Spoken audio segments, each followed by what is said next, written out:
Cockroach Janata party. Cockroach Janata party ఆందోళన మీరు అమెరికాలో ఉండి ఫాలో అయ్యి ఉండొచ్చు బహుశా. ఆయన మీకేమనిపించింది? అంటే మీకు ఏ భావన కలిగింది ఆ సినారియో? చాలా కాలం నేను చెప్పాను మీతో ఏందంటే పీపుల్స్ వార్‌ని అణిచేశారు. ఏ మేము సంతోషపడుతున్నారు.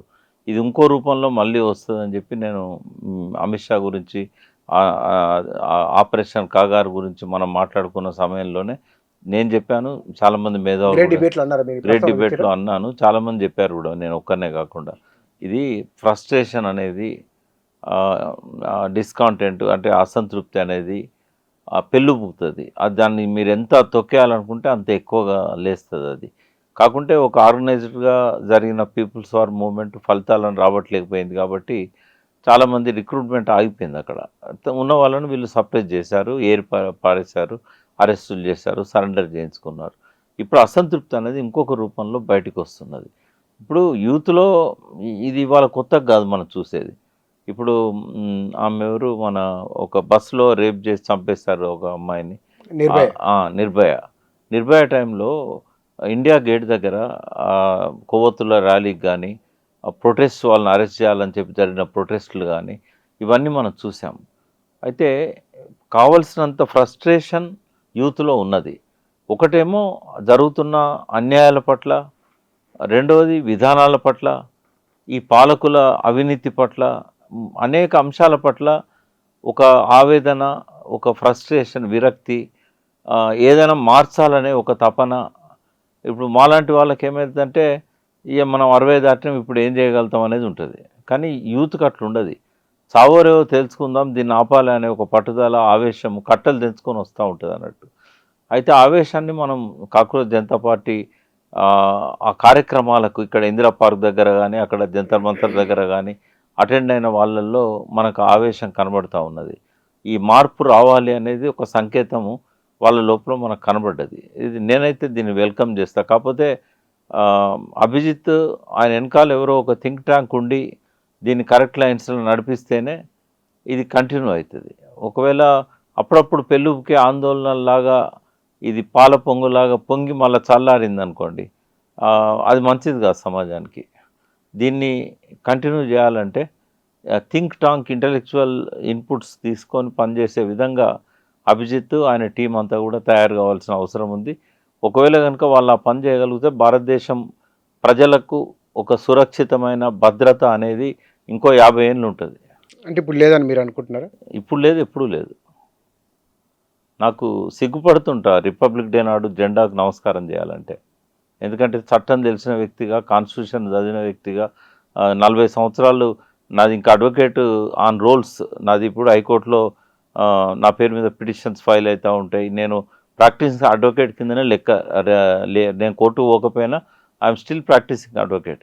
కానీ రాజ్యాంగం ప్రకారంగా 26 జనవరి రోజు రాజ్యాంగం రాసిన రోజు ఈ రాజ్యాంగాన్ని ఏనాడు ఈ గడ్డ మీద అమలు చేశారు, చాలా వరకు వైలేట్ చేశారు, నిర్దాక్షిణ్యంగా ప్రజలను చంపారు.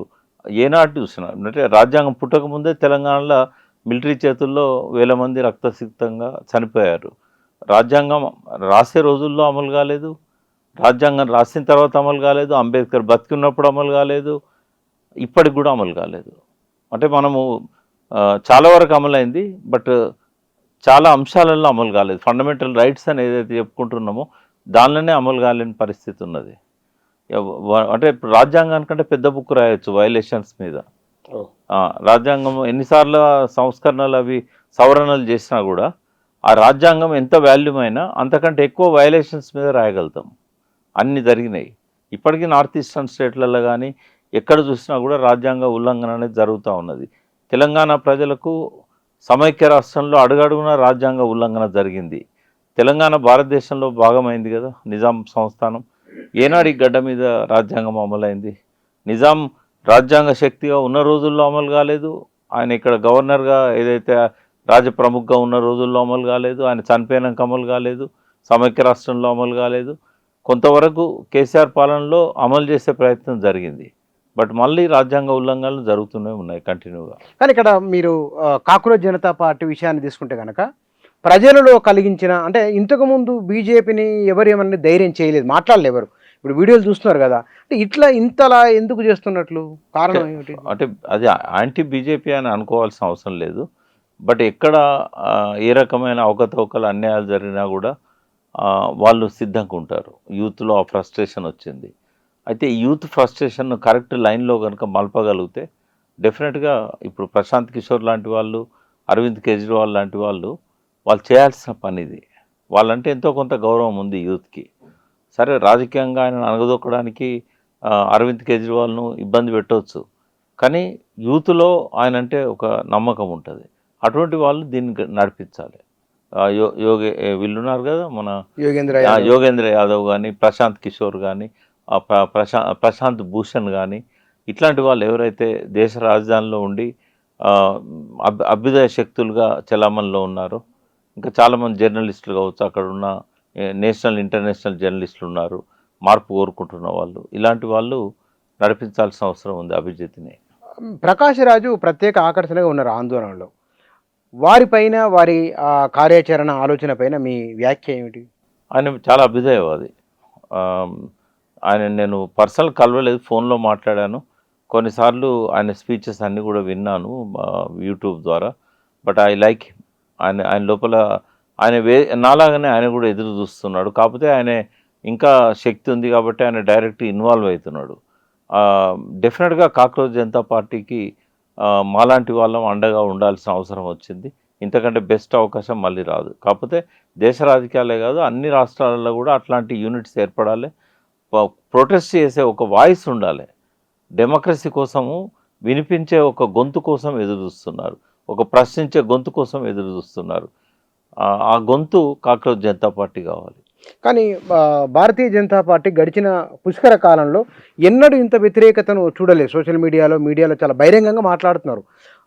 వాళ్ళు చేసిన వీడియోలో కౌంటర్ వీడియోలు చాలా ఎఫెక్టివ్గా వస్తూ ఉన్నాయి. ఏ ఏ అంశాలు విస్మరించినట్లు బీజేపీలో నేను భయాన్ని చూస్తున్నాను. మోడీలో, తర్వాత అమిత్ షాలో వాళ్ళు ఎన్నడూ ఎవరికి భయపడలేదు. భయపెట్టిన వాళ్ళను అణగదొక్కారు. కానీ మొదటిసారి వాళ్ళ లోపల ఒక భయాన్ని, కాక్రోచ్ జనతా పార్టీ ద్వారా కలిగిన భయాన్ని చూస్తున్నాను. దానికి 2 ఉదాహరణలు. ఇప్పుడు ఏ సుప్రీంకోర్టు సీజే అయితే అట్లా తూలనాడాడో యువకులను, దాని ఫలితంగానే అభిజిత్ ఈ కాక్రోచ్ జనతా పార్టీకి అంకురార్పణ చేశాడో, ఆ సుప్రీంకోర్టే వణికిపోతున్నది. ఆ సుప్రీంకోర్టు వణికిపోయింది కాబట్టే ధర్మేంద్ర ప్రధాన్ రాజీనామా చేయమని ఉన్నది.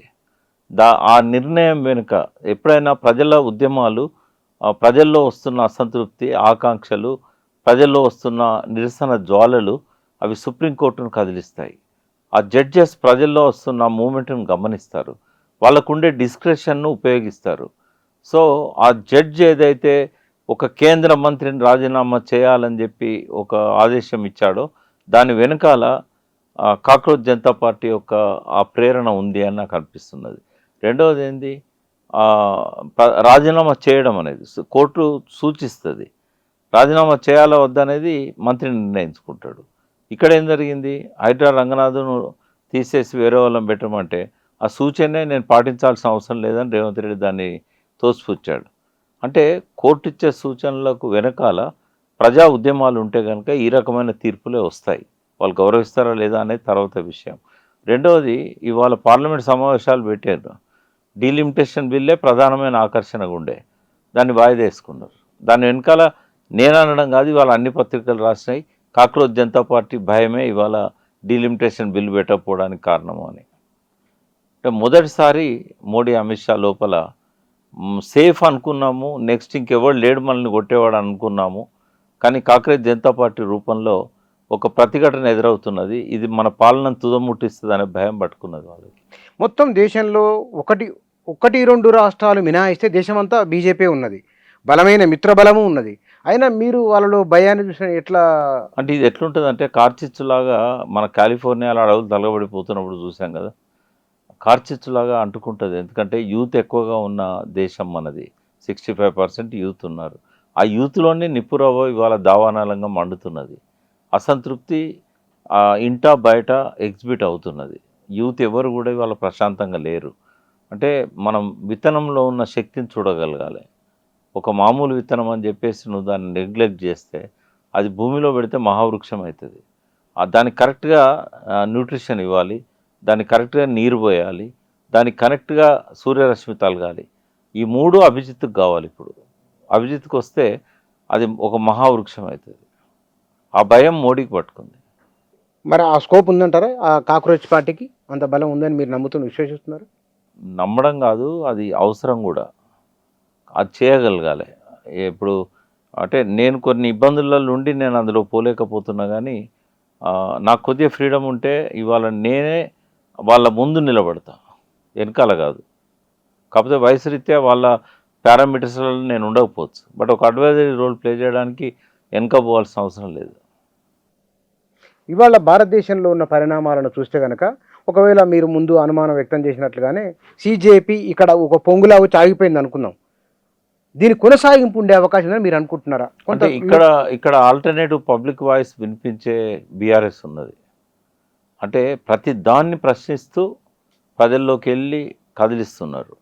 ఎక్కడైతే ఈ వాయిస్ లేదో అక్కడ వాళ్ళకు ఫ్యూచర్ ఉంటుంది రాజకీయంగా. నేను చెప్పేది, నిరసన తెలపడానికి ఏది అడ్డం లేదు. వాళ్ళకి ఏదైనా ఇందిరా పార్క్ దగ్గర నిరసన తెలపగలుగుతారు. కానీ జనం లోపల మళ్ళీ ఒక ట్రెండ్ ఏదైతే ఉన్నదో బీఆర్ఎస్కి అనుకూలంగా వస్తున్నది. ఇక్కడ రేవంత్ రెడ్డి చేసే పనుల వల్ల కావచ్చు, బీజేపీ లేవలేకపోవడం వల్ల కావచ్చు. థర్డ్ ఆల్టర్నేటివ్గా ఇక్కడ కాక్రోచ్ జనతా పార్టీ వచ్చే అవకాశం లేదు. ఇక్కడ ఎక్కడైతే ఇప్పుడు తమిళనాడు ఉంది, లేటెస్ట్గా అక్కడ విజయాన్ని ఎన్నుకున్నారు, అక్కడ కాక్రోచ్ జనతా పార్టీకి పెద్దగా ఉండదు. బట్ ఎక్కడైతే చాలా కాలంగా పాతుకపోయిన లీడర్షిప్ ఉందో, మధ్యప్రదేశ్ లాంటి కాడ బీజేపీ కంటిన్యూస్గా పరిపాలన చేస్తూ ఉన్న కాడ, గుజరాత్ లాంటి కాడ, ఇట్లాంటి కాడ వాళ్ళకు అవకాశాలు ఉంటాయి. అంటే మీరు చెప్పేదాని ప్రకారం ఉత్తర భారతదేశంలో కాక్రోచ్ జనతా పార్టీ ప్రభావం ఉండబోతున్నదని మీరు? డెఫినెట్గా ఉంటుంది. ఎందుకంటే ఒక ఫ్రస్ట్రేషన్ అన్నది కంటిన్యూగా యాంటీ ఇన్కంబెన్సీ ఉంది. ఈ యాంటీ ఇన్కంబెన్సీ ఉన్న కాడ వాళ్ళకి, కాకపోతే అధికారంలోకి రాకపోవచ్చు వాళ్ళు, బట్ ఒక ఆల్టర్నేట్ పబ్లిక్ వాయిస్గా వాళ్ళకి అవకాశం ఉంటుంది. కానీ అభిజిత్ దీప్కే ఏమన్నారంటే మీడియాతో మాట్లాడుతూ, రాజకీయ పార్టీగా రావడం లేదు కానీ ఒక ప్రేరణ శక్తిగా తాము అని అంటున్నారు ఆయన. రావాలి, ఎందుకు రాకూడదు? అంటే ఏ పార్టీ అయినా ఇట్లా రాగానే అట్లా అధికారంలోకి వస్తుందా? ఇప్పటి నుంచి వాళ్ళు ఒక రాజకీయ పార్టీకి ఎదగలుగుతాయి. ఆయన 30 ఏళ్ళు ఉన్నాడు, ఆయనకు అన్ని అర్హతలు ఉన్నాయి. ఇప్పటి నుంచి ఆయన కనుక దీనికి అంకురార్పణ చేసి అన్ని రాష్ట్రాల్లో తిరుగుతూ యూత్నంతా ఒక యూత్ పార్టీకి శ్రీకారం చుట్టినట్టయితే డెఫినెట్గా ఆయన 28 కాకపోయినా 33లో చాలా రాష్ట్రాలల్లో ఒక మంచి పర్ఫార్మెన్స్ ఇవ్వగలుగుతాడు. అధికారంలోకి వచ్చే అవకాశాలు కూడా ఉంటాయి కొన్ని దిక్కులో, ఆల్టర్నేట్ లేని దగ్గర. ఇప్పుడు నిజంగానే 10 ఏళ్ల కింద 5 ఏళ్ల కింద కనుక ఈ పార్టీ కాక్రోచ్ జనతా పార్టీ అనేది ఒక రిజిస్టర్డ్ పార్టీగా ఉండి వర్క్ చేసి ఉంటే బెంగాల్ ఇవాళ బీజేపీ రాకపోయేది. ఆడ ఆల్టర్నేట్ లేక దిక్కులేని పరిస్థితులలో బీజేపీని ఎత్తుకెత్తుకున్నారు. దేశవ్యాప్తంగా అదే పరిస్థితి మీ భావన? లేదు, ఎప్పుడు దేశవ్యాప్తంగా ఒకే స్థితి ఉండదు. చెప్పినా కదా ఇందాక, తెలంగాణలో ఆ పరిస్థితి ఉండదు, తమిళనాడులో ఆ పరిస్థితి ఉండదు, కర్ణాటక ఆంధ్రాలో చెప్పలేము. బట్ నార్త్ ఇండియాలో చాలా రాష్ట్రాల్లో అట్లా పాతుకపోయిన పరిస్థితి ఉన్నది. ప్రజల్లో ఉండే ఫ్రస్ట్రేషన్కు వీళ్ళు మిట్టపల్లి రాసిన ఒక పాట గుర్తొస్తుంది. ఒక యుద్ధం పుడితే ఓయు అద్దం బట్టెరా అని పాట రాశాడు. అంటే ఒక యుద్ధం పుడుతోంది అని అనుకున్నప్పుడు కాక్రోచ్ జనతా పార్టీ ఒక అద్దంలాగా ప్రతిబింబంగా మారుతుంది. అది ఆ యుద్ధం పుట్టాలి. ఆ యుద్ధం పుట్టే పరిస్థితులు ఎక్కడున్నాయో అక్కడ కాక్రోచ్ జనతా పార్టీ అది ఒక అద్దంలాగా ప్రతిబింబం అవుతుంది యుద్ధానికి. కానీ మరి బీజేపీ అంత సులభంగా సునాయాసంగా అధికారాన్ని వదులుకుంటుందా? అంటే అధికారాన్ని నిలబెట్టుకోవడంలో, సాధించడంలో ఆరితేరిన వాళ్ళు మోడీ బ్యాచ్. కానీ ఒక కొత్త ఆవేశంతో వస్తున్న బ్యాచ్ అభిజిత్ది. అంటే దీన్ని ఆ స్థాయికి ఎదిగేలాగా విఘ్నత కలిగిన రాజకీయ నాయకులు ఎవరైతే మేధావులు ఉన్నారో వాళ్ళు వీళ్ళ వెనకాల ఉండాలి, వీళ్ళ ముందు ఉండాలి, వీళ్ళకి గైడ్ చేయాలి, ఆర్థికంగా ఆదుకోవాలి, ఒక డైరెక్షన్ ఇవ్వాలి. ఇప్పుడు ఫ్రస్ట్రేషన్ అంతా మాత్రాన ఆశయాలు సాధిస్తారా?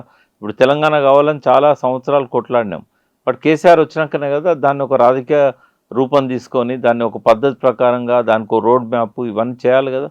ఇవాళ కేసీఆర్ రాకముందు తెలంగాణ పరిస్థితి ఎట్లుందో అభిజిత్ అట్లుంది ఇవాళ. దీన్ని ఒక జయశంకర్ లాంటి ఒక మేధావి, మాలాంటి ఉద్యమకారులం కేసీఆర్ గారికి అండగా ఉండి దీన్ని ఒక దారికి తీసుకొచ్చాం. ఆయన నాయకత్వంలో ఇది ముందుకు పోయింది. అంటే ఎక్కడెక్కడ వెలితి ఉందో ఉద్యమంలో ఆ వెలితిని పూరించాడు కేసీఆర్. ఇవాళ వెలితి చాలా ఉంది, అభిజిత్ ఇగ్నైట్ చేశాడు. బట్ దీన్ని ముందు తీసుకుపోవాలంటే అభిజితే ఉంటాడా లేకపోతే ఇంకో నాయకుడు వస్తాడో మనం చెప్పలేం. కానీ ఒక ప్లాట్ఫామ్ అయితే క్రియేట్ కావాలి. ఇక్కడ సిజేపీ ఆందోళన ఒకవైపున, రెండవది నిన్న వచ్చిన ఫలితాల్లో మధ్యప్రదేశ్, గుజరాత్, బీహార్లో పైగా స్వయాన జాతీయ అధ్యక్షుడు నియోజకవర్గం అది అక్కడ ఓటమి పాలు కావడం అనేది అంటే బీజేపీ గ్రాఫ్ డౌన్ఫాల్ అవుతున్నట్లు అనుకోవచ్చు. లేదా కనుక ఉప ఎన్నిక పెద్ద పట్టింపు లేదంట. ఒక ఉప ఎన్నిక గురించి అట్లా మనం అంచనా వేయలేము. వాళ్ళు ఇచ్చిన హామీలు ఈ 5 సంవత్సరాలు కనుక నెరవేరిస్తే మళ్ళీ బీజేపీ వస్తుంది. అయితే ప్రశాంత్ కిషోర్ మీద ఒక సింపతి అనేది వచ్చింది. ఒక అభ్యుదయవాది, ఒక మంచి లక్ష్యంతో వచ్చాడు, ఇతని మొగ్గలోనే తుంచేయకూడదు, అప్పుడు ఆయన నిలబడితే కూడా గెలిచేవాడేమో. బట్ ఆ ఒక సీటు ఖాళీ అయినప్పుడు నితీష్ కదా సీట్ అది, నితిన్ నవీన్. అయితే అతను పోటీ చేయడం అనేది అతనికి ఒక అవకాశంగా మారింది. ప్రజలు కూడా ఏంటంటే గతంలో ఆయన పోటీ చేయలేదు, బట్ అట్లాంటి వాళ్ళు ఉండాలని ప్రజలు కోరుకుంటున్నారు. అంత మాత్రాన ఆయన ముఖ్యమంత్రి చేస్తారా అంటే రాబోయే రోజుల్లో పరిణామాలను బట్టి ఉంటుంది.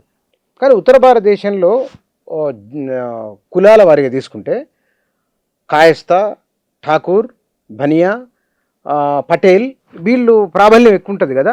ఈ ప్రాబల్యం ఉన్న నియోజకవర్గంలో ఒకటి నిన్న గెలిచింది. అది ఎక్సెప్షన్. అది అంతే, వాళ్ళ ప్రాబల్యం తగ్గిందని అనుకోవడానికి లేదు. కానీ వాళ్ళు కూడా ఇటువైపు మొగ్గుతున్నారు అంటే వాళ్ళ మధ్య వైరుధ్యాలను ఆయన ఉపయోగించుకొని ఉంటాడు. బట్ ఎప్పుడు కూడా కులాల ప్రాధాన్యత తగ్గుతుందని నేను అనుకోవట్లేదు. ఇక్కడ ఎన్నడో బీసీల రాజ్యం అనేది ఒక సుదూర స్వప్నం. అది నా లైఫ్ టైంలో చూడగలుగుతాననే నమ్మకం అయితే నాకు లేదు. మీరు బీసీల కోసం పనిచేస్తున్నారు, అధికారంలోకి రావాలంటే అయినా కూడా వాస్తవాలకు భిన్నంగా ఆలోచించలేము కదా. వాళ్ళ వాస్తవం ఏంది, వాళ్ళ అందరు బీసీ నాయకులు కూడా ప్రధాన పార్టీలలోనే ఉన్నారు. నిజంగానే వీళ్ళందరూ ఆ లక్ష్యంతో బయటకు వచ్చినప్పుడు కదా ఆ పార్టీలు బలహీనమయ్యి బీసీలలో ఒక బలం పెరిగేది. కానీ బయట ఉన్న వాళ్ళు చాలా ప్రయత్నం చేస్తున్నారు, మల్లన్న కావచ్చు, ఇంకోరు కావచ్చు, కృష్ణయ్య కావచ్చు, బట్ అది సరిపోదు. ఈ ఎవరైతే ఎదిగిన బీసీ నాయకత్వం అంతా వేరే పార్టీలలో ఉన్నప్పుడు అది సాధ్యం కాదు అది. కానీ ఇక్కడ మనం రాష్ట్రం విషయానికి వద్దాం. అంటే ఇంకొకటి, భారతీయ జనతా పార్టీ గడిచిన 12 ఏళ్ల కాలంలో ఈ నిరసనలు ఇట్లాంటి వాటి ముందే అంచనా ఉంటుంది, వాళ్ళకు అధ్యయనం ఉంటుంది కదా, అది ఎందుకు మిస్ అయిపోయింది అంటారా? లేకపోతే కనుక వాళ్ళు చేసిన పొరపాట్లు ఏమైనా ఉంటాయి కానీ ఏమున్నాయి అనుకోవచ్చు? లేదు, వాళ్ళు ఏం పొరపాటు చేయలేదు. సర్ప్రైజింగ్గా వస్తుంటాయి అప్పుడప్పుడు, అక్కడక్కడ నిపురవ్వలు దావానాలు అవుతుంటాయి. కానీ దాన్ని ఎట్లా సపరేట్ చేయాలి, ఎట్లా క్లెవర్గా దాన్ని డైవర్ట్ చేయాలి, ఆ విషయంలో అభిజిత్ శక్తి సరిపోదు అమిత్ షా శక్తి ముందు.